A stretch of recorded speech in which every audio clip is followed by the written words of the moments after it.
Yes, кино театрт үзэх ёстой юу? Yes, no. Өмнөх кинод нь үзэх ёстой юу? No. Шаардлагатай юу гэдэг утгаараа. No. 6, 11, 5, За 28 жилийн дараа буюу 28 years later англи хэлтэй хүнд хүртэл яг зүгээр яриан дундаа хэлэхэд амар ядаргаатай. Их киноны нэрийг яг англиар нь ч юм уу үндсэн хэлээр найл болох ихлийг хичээдэг. Гэхдээ энэ удаад бол зүгээр 28 жилийн дараа гэсэн яг ингээ хэлэхэд илүү амар. 28 years later тэгээ 28 жилийн дараа гэрчлээ. За энэ бол амар тийм сонирхолтой сюрприз франчайз шүү дээ. Анх 2002 онд 28 өдрийн дараа 28 days later гэж Danny Boyle-ийн одоо мундаг уран бүтээл мундаг найруулагч мундаг бүтээл гарч ирсэн. Дараа нь 2007 онд 28 7 хоногийн дараа гээд кино гарчсан. За тэгэхээр тэрийг бол өөр хүн найруулж байсан. Гэхдээ тун давгүй нёгийг үзэхгүй гэхдээ тун давгүй кино байдаг. За ингээд 28 жилийн дараа гэдэг 28 сарын дараа ч гэж тухайд айгүй их яригддаг байсан. За тэгээд 28 жилийн дараа гэдэг прожектер бол Alex Garland гэж гол одоо уран бүтээлчин бой зохиолчин тийм ээ 28 өдрийн дараа жилийн дараа өдрийн дараа 7 хоногийн дараа айлын зохиолыг бичсэн санагдаж байна. Тэгээд мань хүн зохиолын эргэж ирж бичнэ. Тэгээд Дани бол өөрөө найруулнаа гэж мэдээлэл анх гарахад бол маш их баярлж ирсэн, тэсийн ядан хүлээж ирсэн. Тэгээ Алекс Гарланд ч гэсэн өөрөө мундаг зохиолч. Тэгээд найруулагчийн карьераа бол ерөнхийдөө хаяад илүү зохиолч карьер руугаа буцаад орж байгаа гэж бол бас ер нь бол ярьж бүр аль бисорч баг зарлсан. Манүний хувьд бол хамгийн анхны одоо яг зохиолыг хариуцаж бичсэн кино бол 28 өдрийн дараа байдаг. Дараа нь миний бүх цагийн хамгийн хайртай кинонуудын нэг 2007 онд гэсэн мөн Danny Boyle-ийн Sunshine-ыг бичсэн байдаг. За 28-ын 7 хоногийн дараа дээр зүгээр оролцсон юм байна яг үндсэн зохиолын бичээгөө. За тэгээд Andrew Garfield тоглодог хиний Япон зохиолчийн зохиолууд юм би одоос нэрийг марчаад Never Let Me Go гэдэг Япон зохиолчийн зохиолоос идэвсэн юм киноны бас зохиолыг нь бичсэн. За жинж зохиолч нь Kazuo Ishiguro-гийн зохиол дээр Стэн сэтвсэн юм. Тэгэхээр adaptation бас сайн хийдгээ гэсэн үг тийм энэ зохиолч маань. Тэгээд 2012 онд гарсан маш дутуу үнэлэгддэг Dread гэх кино байдаг. Одоо энэ хин тоглолтыг The Boys Center тоглож байгаа жүжигчин ч одоо юм бэлээ. Мань хүн тоглолтог Boys-ын гол дүр тоглолтог тийм. Тэгээд Ex Machina тэгмгээ Dread-ийг зохиолын бичингүүтээ үргэлжлүүлээд Ex Machina, Annihilation, Men, Civil War тэгээд Warfare гэсэн кинонуудыг бол юу яасан? Зохиолуудыг бичээд өөрөө найруулсан. Тэгээд өөрөө ямар авьяаслаг чадвартай мундаг уран бүтээлч вэ, техник талаас урлаг, одоо артистry талаас дээрээс нь хөндөж байгаа сэдв, философи, зохиол, мэдрэмж өгж байгаа талаас ямар нэгэн бодогдуулж байгаа талаас тэгээд шинжлэх ухааны ихэнхдээ зөгнөлт гэхдээ яг Warfare бол арай өөр зөвөр Danny кино зөөр уран бүтээлчтэй хамтарч найруулсан тийм ийм уран бүтээлүүдийг хийж одоо үзүүлж өөрийгөө баталж чадсан уран бүтээлч маань өөрөө бол за одоо би буцаад цэвэр зохиолчийн карьераа буцаад хөнөө найруулахгүй гэж хэлээд 28 years later буюу өнөөдрийн ярих чинь 28 жилийн дараа тэгээд яг энэ киноны үргэлжлэл кино одоо өнөөдөр ярих чинь киноны үргэлжлэл кино дараа жилийн одоо 1 сарын 16-нд ерөөсөө хагас жилийн дараа 28 жилийн дараа The Bone Temple 28 years later The Bone Temple гэдэг нэртэй гарч байгаа. За кинон дээр бол юуны ямар man үлээ зааж гараа. Candyman Candyman гэж бас тун давгүй үнэлэгдсэн аимшиг киноны найруулагч Nia Da Costa гэж уран бүтээлч юм ихтэй бол найруулагчаар ажиллаж байгаа. За энэ кинон дээр бол мөн Alex Garland зохиолын бичиж байгаа. За хэрвээ одоо энэ хэдүүлэнгийнх нь өнөөдөр ярьж байгаа 28 жилийн дараа кино маань амжилттай болоод за тэгээ 28 жилийн дараа The Bone Temple кино буюу 2 дахь кино одоо нийт франчайзынхаа 4 дахь кино амжилттай болох юм бол санхүүгийн хувьяас те бас мэдээ шүүмжлэгчдийн зүгээс амжилттай болох юм бол 3 дахь киногоо ээж дуусгана гэсэн юм мэдээллийг бол Alex Garland, Danny Boyle өөрсдөө бол мэдээллийг өгсөн. За Alex Garland-ийн энэ хугацаанд бол Devs гэж одоо маш мундаг багийн хэмжээний цувралыг бол юу яасан найруулаад зохиолын бичээд найруулагчаар ажиллаад бол гаргаад амжсан 8 ангитай багийн хэмжээний цуврал шинжлэх ухааны зөгнөлт философийн ерөөдөө сэдвээр суурилсан ийм цуврал байдаг. Тэгээ энэ цувралыг болвол Rusty Socks podcast сувг дээр подкаст хийдэг багт бол Rusty Socks podcast-ээр 7 хоног дараалаад яг подкастн дээр ревю хийж бол Datkop дээр ярьжсэн удаа бол байдаг. За Danny Boyle найруулагчийн хувьд бол мань хүн мундаг найруулагч мэдээж хүн болгон бол маш сайн мэднэ олон бидний сайн мэдих маш хайртай олон уран бүтээлийг бол найруулж ирсэн юм уран бүтээлч. За Danny Boyle-ийн алдартай кино гэх юм бол одоо 2 дахь бүрийн хэмжээний уран бүтээл нь Trainspotting байж гэн. За 2002 онд гарсан 28 Years Later байна. За миний түрүүн хийсэн 2007 онд гарсан Sunshine миний хайртай кино, ба Cillian Murphy-гийн бас гол дүр тогсон ихний кинонуудын нэг байдаг. За 2008 онд гарсан Slumdog Millionaire манай монголчууд одоо ядуучуудын хорооллын саятан гэж орчуулж гаргаж ирсэн санагдаж байна. Энэ бол Монголд бас бүхэл телевизийн сувгуудаар гарсан их л хит болж исэн дуу. Тэгээд хиний AR Rahman-ы дуулсан Jai Ho гэдэг дуунаас айгу од болж исэн. Dev Patel, Freida Pinto гэж хоёр жүжигч үнэхээр супер од болж ялаа энэ чэнэс. Энэ тгийн Болливуудын олон мундаг жүжигч тогсон гоё кино байдаг. За 127 он цаг гэх кино байгаа тий. James Franco Oscar нэр дэвшижсэн. За дараа нь бол одоо Rosario Dawson тэргүүтээ мундаг жүжигчдийн бүрэлдэхүүн хойнонд 2013 гарсан Trans гэдэг триллер кино байж байгаа. Энэ бол одоо амьдралдаа үзсэн бас л хамгийн шок ийм одоо өгдөг хамгийн ийм сонирхолтой мэдрэмж өгдөг. Вау гэл тий юу үдэж байна гэх бүр ингэж одоо дуу уулаа галддаг ийм одоо триллер кинонд нэг датга витер үзээ бүр шоконд орж ирснэг бол би сайн санаж байна. Тэгээ 2015 онд Steve Jobs-ийн биографи киног бол намтарсан киног хийж исэн Michael Fassbender тоглодог санагдаж байна тий.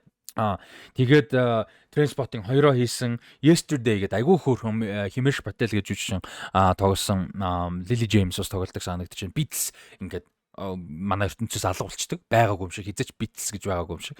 Тэгээ Beatles-ээс гадна янз бүрийн юмнууд одоо чинь Pepsi байдгүй ч Cola байдгүй ч гэдэг нэг юм болчдөг тэг comedy кино. Тэгээ манай хүн тэрийг нь ашиглаад нэг Beatles-ийн амар фэмсэн тэгээ тэрийг ашиглаад Beatles-ийн дуунуудаар ингээд од болж байгаа тухай. Тэгээ тэр нь ингээд өөрт нь амар ингээд хүмүүсийн ямар од болоо тэр нь амар муухай юм шиг тэг. Иймэрхүү мэдрэмжтэй айгүй хөөрхөн кино тэрийг хийсэн. За ингээд 28 жилийн дараа гэсэн киногоо бол хийлээ. За энэ кино нь бол 28 өдрийн дараа гэсэн киноноос 23 жилийн дараа гарч байна. За энэ киног би түрүүн бичлэг эхлэхдээ хийсэн. Заавал өмнөх ангиудыг үзэх ёстой юу үгүй үзэх шаардлага байгаагүй л үгүй. Үдчихвэл зүгээр үү? Yes. Үдсэн байж байгаа зүйл илүү гоё юу? Yes. Гэхдээ заавал үдсэн баг. Шаардлага байхгүй. Энэ кино бол тодорхой хэмжээний контекстыг нь угаасаа өгчөж байгаа.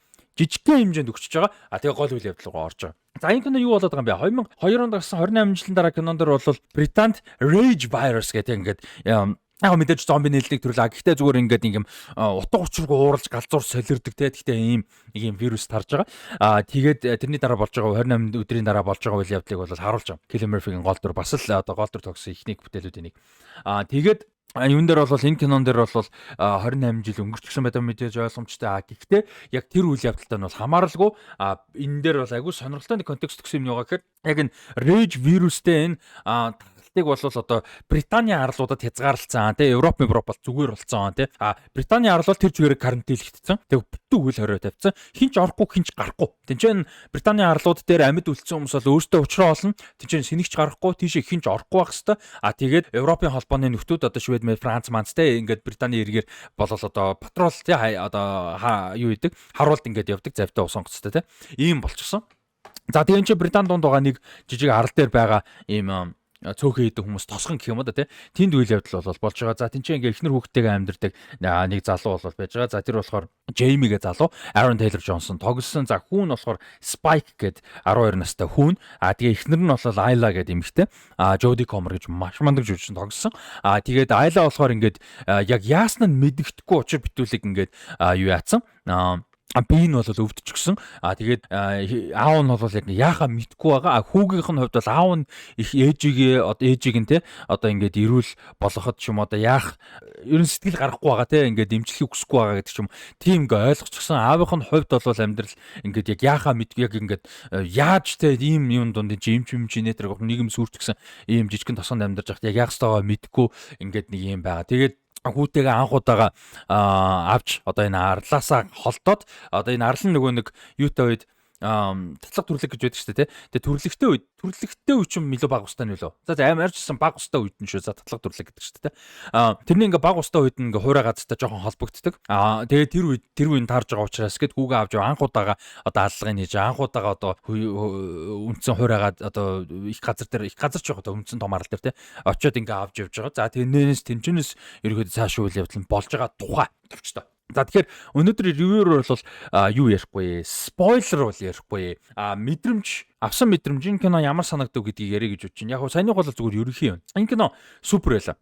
Үнэхээр супер байлаа. Тэгээд энэ киноны яг юу супер юм бэ? Энэ киног яг юу мундаг болгосон юм бэ гэхээр R rating гэдэг зүйлийг Яг Монголд бол тийм албан ёсны рейтинг системч байхгүй шүү дээ сонирхолтой тий. Байх хэрэгтэй болно. Системч байхгүй шүү дээ тий. Тэгээ байхгүй юм бас ганы тэнцэн киноны театр дээр fucking 3 жоохон тинейжер 3 охин суудсан бүр ингээд амар ядаргаатай байсан. Битүү зогсоосаагүй юм яриа тэгээ fucking хоёр нь ингээ уцаа орлоо. Утсан дээр юм үзээ мангарч байгаа юм. Яасан ч их мөнгөтэй энэ цагтай юм лаг. Anyway. Тэгээд хүүхд оруулмаар байна. Тэгээ болно юм кинон дээр.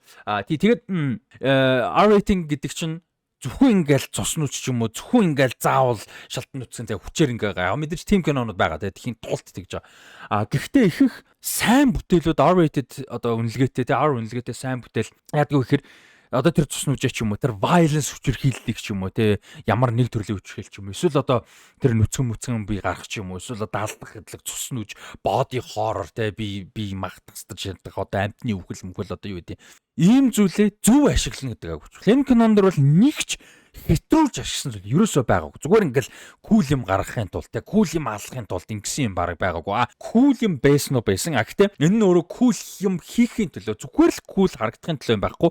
Бүгд үүрэг ролтой бүгд зохиолдоо өрнөлдөө юм сэтгэл хөдлөл талаасаа туулж байгаа дөрүүдийнхаа туулж байгаа юмнуудыг хадлаар бүгдэр нь ач холбогдолтой юм мундаг бол байж чадсан. Одоо техник талаас нь жишээ нь кул юм гэдэг хэл энэ киноны одоо маркетингийн хүрээнд нэг юм сошиал медиагаар пост агуулх явсан шүү дээ. Ингээл 10 хэдэн iPhone ингээл 10 20 жил iPhone эргүүлж тавьж байгаад ингээд зураг авсан гэл те. Тэгээ тэрний ингээд яг энэ киног үзэхэд ач холбогдол нь юу вэ ингээ харангууд Danny Boyle найруулагч өөрөө яг техник хийц тэгээд үзүүлэхдээ ямар нэг үйл явдал ямар нэг дүрийн туулж байгаа сэтгэл зүй одоо Trainspotting дээр ч юм уу тэр 0 руу ордог гэсэн те. 0 руу ороод 0-аас гардаг. Үнэн замаас ижгийн. Гэхдээ үнэхээр creative super scene илэрхийлж байгаа зүйлээрээ дүрэн туулж байгаагаар те техник хийц гэдэг ч юм. Тэрэн шиг одоо юун дээр Slumdog Millionaire ч гэсэн үнэхээр гой эвлүүлэг хийцүүд бас зөндөө байдаг. Тэр шиг маш гоё техникийн хийц шийдлүүд энэ кинонд дэр зөндөө байсан. Тэдний нэг нь тэр нөгөө нэг олон камертай. Тэрийг ингээд өмнө зүгээр сошиал медиа постаар харахаар ямар кул юм бэ гэж бодож байгаа юм шиг боловч яг хөрсөн дээр яаж бодож байгаа юм гэдэг сонирхолтой тий. Тэнгүүд энэ дээр харангууд ингээд хүмүүсийн үгэл авах гэдэг зомбинууд юм. Ном сум харуулаа яг ном суманд нь харуулад үхэж яхад тэр юуных нь зомбиных нь үхлийн сценыг ингээд нэг өнцгөөс гэл нөгөө өнцгөөстэй нөгөө снайпер элитгээ тоглоом тоглож байсан юм тий. Тоглож байсан бол мэдээ. Тэрэн дээр ингээд нэг хүнийг амар хоолноос снайптал буудангууд ингээд суман гэл явж байгаа л оноол гэл хамаг юм битраалтай ингээд 3 4 талаас нь харуулаад алдсан шүү дээ тий. Тэрний нэг кинод хувилбар байгаа байхгүй яхаа тэрэн шиг мэдээж биш л тий. Гэтэ тэрэн шиг байгаа байхгүй тий. Тэгээд тэрийг хэтрүүлж бас их ашиглаагүй байгаа үедээ гоё stylistic мэдрэмжтэй нэг юм кул хөгжимтэй тэгээд нэг юм стилэн зөвүүн мэдрэмжтэй хийцтэй өрнөлттэй тэр нэг юм алганд кул хэсэг энэ дээр байгаа. Заримдаа бол тэр бол амар айдастай тий амьд гарахын төлөө юмнаас цутааж байгаа дивгүй эсвэл ийм байгаа. Заримдаа үнэхээр кул зүгээр алгасан нөө. Гэхдээ тэр нь зохиолдоо бас ач холбогдлоо тий. Тэгээ тим хэсүүдээр жишээ нь тэрийг оруулсан байгаа тий. Тим их одоо тим нэг юм кул алган бас тим олон бол биш тий. Зөвхөн нэг л техникийн одоо жишээ нь юм дуртахаа. Тэгээд Danny Boyle өөрөө мондог хүмүүстэй хамтарч бас чаддгийг бол энэ дээр харуулсан. За Alex Garland зохиолч мэдээж үжин жүжигчдийн бүрэлдэхүүн байж гэн. Тэгээ хөгжмийг би бас дурдъя гэж бодсон. Young Fathers гэж уран бүтээлчдийн бол одоо битсэн хөгжим айгүй сонирхолтой хөгжим. Одоо юу гэх юм бэ? Trent Reznor, Atticus Ross хоёрын Challengers дээр хийсэн хөгжим бол одоо Challengers шиг кинон дээр хүн төсөөлөхөөргүй альгүй зөвүүн electronic pop тийм электроника зөвүүн хөгжим оруулсан баг шүү дээ. Одоо тийм жанруудтай ойролцоо хөгжим. Тэгмээд энэ дээр бол би одоо яг юу жанр манер юу гэж болж мэдэхгүй байна. Гэхдээ айгүй тийм содон гоё мэдрэмж өгжээс айгүй зөвүүн санагдаж айгүй энэ кино бол ийм artistic expression өндөртэй кино шүү те гэдгийг айгүй харуулсан. Гэхдээ маш serious үедээ, маш сэтгэл хөдлөлттэй үедээ, маш гонигтай харамсалтай ч юм уу те эсвэл магадгүй ингээ үзэгч айгүй юм бодогдуулахтай ухааруулах ийм нөхцөлтэй үедээ хөгжим ингээл амар ингээл тод байгаа л гэлзаал те анхаарал татаал юм биш юм. Ерөөсөө байгаагүй. Гэхдээ тэр хэсэг дээр маш гой нэмэгц болоод маш гой дэвсгэр болж өгч ингэж өргөж өгч исэн энэ хөр хөгжим болол үнэхээр мундаг яг кинондоо бол үнэхээр төгс хөгжим байсан. Яг хөө гэхдээ тусдаа нэг сонсоод байхгүй. Гэхдээ кинондоо бол гойсон. Эвлүүлэг бол Superman John Harris гэж уран бүтээлч эвлүүлэг бол энэ кинонд магтхан арга байхгүй. Anthony Dodd Mantle гээд зураглагч бол энэ кинонд үнэхээр супер ажилласан байсан. Яг юм ойрхон жижиг хэсгүүдийн зураглал сэтгэл хөдлөлттэй тэр ингээд зомбиноос зугтж байгаа дөрүүдийн мэдрэмжийг өгж байгаа те тэрний тэр зураг авалт эвлүүлэг саунд дизайныг яаж ослуулж байгаа аюу содон штэ хийцэн бол тэр бол юу яасан маш их таалагдсан энэ киноны бол тэгэд яг энгийн юу гэмдэ одоо энгийн зомби кино бити үлээгэр хийж хэлмээр байгаа юм л та би дуртаач гисэн одоо юу гэм World War Z те I'm Legend өөр юу байдгийм да нэг юм зүгээр яг том төсөвтэй нэг юм зомби кино байдаг да те тиймэрхүү яг зөв хийц гэдэг талаас тийм зүйл бити үлээгэр гэж юу ямаар хэлмээр байгаа. Айгу артистик юм сонирхолтой содон шийдлүүд энэ кинонд дэр зөндөө байгаа шүү гэдгийг онцолж хэлэх гээд байгаа юм л да. Тэр бол айгу үнэхээр супер байлаа. За зохиол талаас айгу сонирхолтой. Энэ киног ерөөдөө 2 хэсэгт хувааж болно. Эхний хэсэг зөвхөн нэг юм opening тэ эхлийн нэг юм суурь тавьж байгаа зөвхөн хэсэг биш. Энэ бол баг киноны ихний хагас байгаа. Киноны ихнээс 2 дугаар шал 2 өөр. Гэхдээ энэ ингээд кино нэг юм хоёрын өөр юмыг хүчээр нийлүүлсэн юм шиг юм замбраагүй юм шиг те авцалтаагүй юм шиг гинт огцом шилжээд байгаа юм шиг мэдрэмж үүж байхгүй. Маш энгийн, маш гоёор тэгээ сэтгэл хөдлөл талаасаа, зохиол талаасаа авч холбогдол бүх юм талаасаа угаасаа холбогдож байгаа ойлгомжтой. Гэхдээ агуулга гол хөндөж байгаа зүйл, үзүүлж байгаа зүйл, тэгээ гол дүр шилжиж байгаа тэр талаасаа бол хоёр тусдаа одоо ийм хэсгээс бүрдэж байгаа. Тарантино кинодэр ингээд ийм chapter гэж явдаг шүү дээ. Тэр шиг юм бараг 2 chapterтай шахуу юм кино байгаа. Тэгээ тэр бол надад маш таалагдсан. Тэр шийдвэр нь таалагдсан гэхээсээ илүү гүйцэтгэл нь маш таалагдсан. Би тэрнээс бас нэг тийм дэлгэрэнгүй спойлертай ярмааргүй зүгээр 2 дугаар хэсэг бол emotionally маш чухал байсан. Маш гоё байсан. Амар зөвүүн зүйлийг бодогдсон. Одоо бид нар их нөхцөлд за юу гэдэг ингээд үхэл гэдэг зүйл зомби те одоо юу гэдэг гавлын яс одоо арга яс ч юм уу те цогцос үхэл хагцал за ингээд нэг иймэрхүү сэдв юмнуудаа нүүр тулах хэцүү байдаг. Бид нар хажуугаас бол айдастайгаар ч юм уу болгоомжтойгоор ч юм уу эсвэл магадгүй бүр дотор мухаарах заваар ийм одоо юунуудаас мэдрэмжээр бол ханддаг. Тэнгүүт тэрийг оронгоор нь эргүүлж байгаа айгүй зөвүүн юмнууд байгаа байхгүй.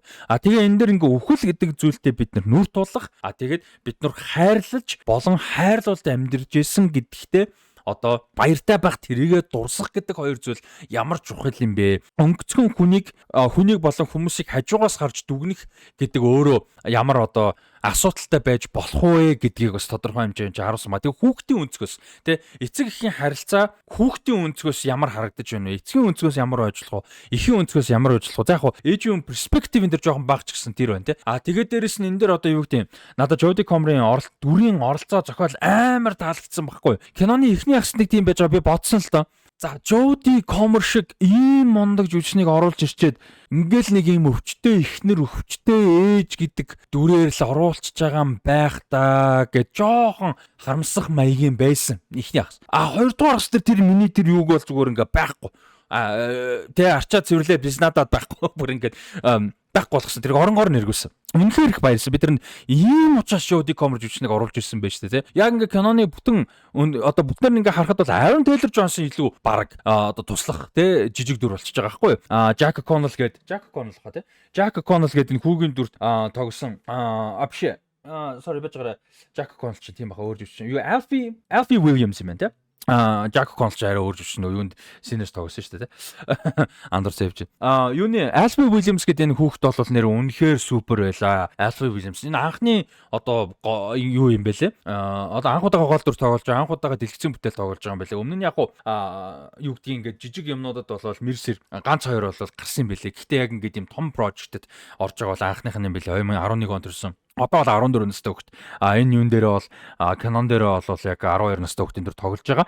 Тэгээд энэ хүүхэд бол ямар нэг эргэлзээгүйгээр энэ киноны гол дүр, энэ киноны гол сүм, энэ киноны гол одоо юу гэмдэ цэгэн байсан. Цэгэн гэж би хэлэх гээд байгаа нь юу гэхээр энэ дөрөөр комплекс ахгүй нюанстай те зүгээр автоматар ингээл амар сайн өгч ингээд амар муу өгч зарим шийдрүүд маш том алдаа зарим шийдрүүд нь айгүй зөв зарим шийдрүүд нь үнэхээр бүр ингээд яаж юм хүүхдээс гармаар юм бэ гэсэн мундаг сэтгэлийн хаттай emotional те сэтгэлийн хаттай мундаг зөрөгтэй шийдрүүд гарan заримд нь үнэхээр хүүхд юм даа гэж бодохоор юм байна те энийг бол зохиолч Alex Garland ямар мундаг бичсэн юм бэ энэ Alfie Williams гэж хүүхэд ямар мундаг жүжигсэн юм бэ найруулагч Danny Boyle тэгээд зураглаач эвлүүлэгч тэргүүтээ уран бүтээлч маань энийг ямар мундаг тэр одоо зүйлүүдийг илэрхийлж гаргаж мэдрүүлж чадсан юм бэ гэдэг одоо ийм мэдрэмж бол төрсөн. Үнэхээр супер байлаа. Тэгээд хиний хувьд болохоор энэ Jack O'Connell айгүй зөвүүн хоёр ийм эсрэгч гэх юм уу зөвүүн дүрд тоглолцлоо нэг кинонд одоо сая Sinners дээр үнэхээр зөвүүн байсан.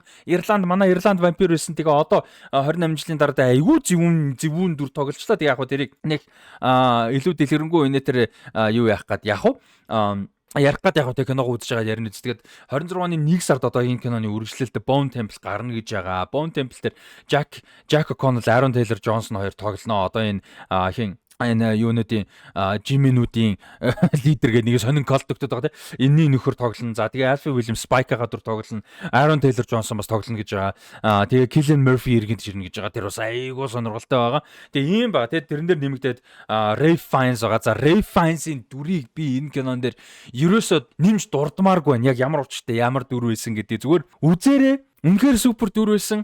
Бас л түрүүний миний ярьсан хүмүүсийн бидний боддог перспектив харах өнцөгтэй bias гэж байгаа шүү дээ. Анхнаасаа ингээд нэг зүйлийг харахтаа ямар нэг байдлаар өөрөөхөө мэддэг чаддаг ойлгоцсон юмныхаа л зөвхөн өнцгөөс харж байгаа өөр талаас ч юм харах чадваргүй байгаа. Тэр нь хүмүүсийг харах өнцөг дээр бодит байдал дээр байдлаас ямар ялгаатай байдаг. Тэгээд тэрэнд харах өнцөгт нөлөөлдөг гэдгийг амар гоё зөвүүн илэрхийлсэн. Үнэхээр гоё дүрсэн. Айгуу сюрприз гоё дүрсэн. Та хэд маань үзээрэй.